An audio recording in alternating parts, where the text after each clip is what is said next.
Okay, epistasis in unicorns. So what is epistasis? Epistasis is the expression of one gene on one locus affecting the expression of another gene on a different locus. There are 6 modes of epistasis, but the one we're really going to focus on today is duplicate recessive. So this is Britney.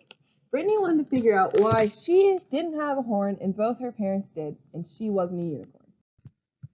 So why doesn't Britney have a horn? Well, on the left, we can see that this is Britney's genotype, little a, little b, little b. And on the right, we can see that her parents are both heterozygous at both loci. So what does this mean? Well, after asking her teacher said that the trait of having a horn is determined by duplicate recessive epistasis. This means that you have to have a dominant allele at both loci in order to get both the enzymes to have a horn as an end product. So as you can tell by little a, little b, like Britney is, she wouldn't get either enzyme. So there's no way she'd get a horn.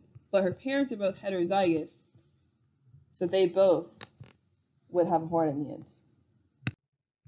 So let's cross Britney's parents. So after crossing Britney's parents, since they are heterozygous at both loci, we get that 7 out of 16 of their offspring would not possess a horn, and 9 out of 16 of their offspring would possess a horn. So what does this mean? This means that 9 out of 16 of their offspring would have at least one dominant allele at each loci, and that 7 out of 16 would either not have a dominant allele at one loci or not have a dominant allele at both loci. And you can see how those spread out at the bottom. So, Britney then noticed that her aunt and uncle both don't have horns, but her cousin does.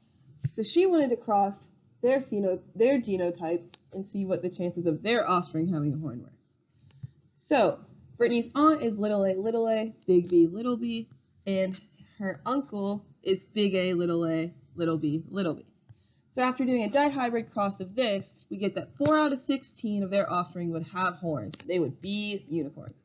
And that 12 out of 16 would not have horns and would be ordinary horses, just like Britney is herself. So this is the breakdown. You can see that for this dihybrid, they all end up being equal amounts of 4 out of 16, which I thought was kind of cool. Okay, so what does duplicate recessive epistasis mean then? It means that if either loci is homozygous for recessive allele, meaning little a, or little b, the trait does not show, they will not have a horn, they do not have to be a unicorn. Also means if there is not at least one dominant allele at each loci, the trait will also not show. So, could Britney have kids that have horns? The answer is yes, but her husband would have to have a horn and have at least one dominant allele at each loci. So, that's the end, and I hope that helped with recessive duplicate epistasis.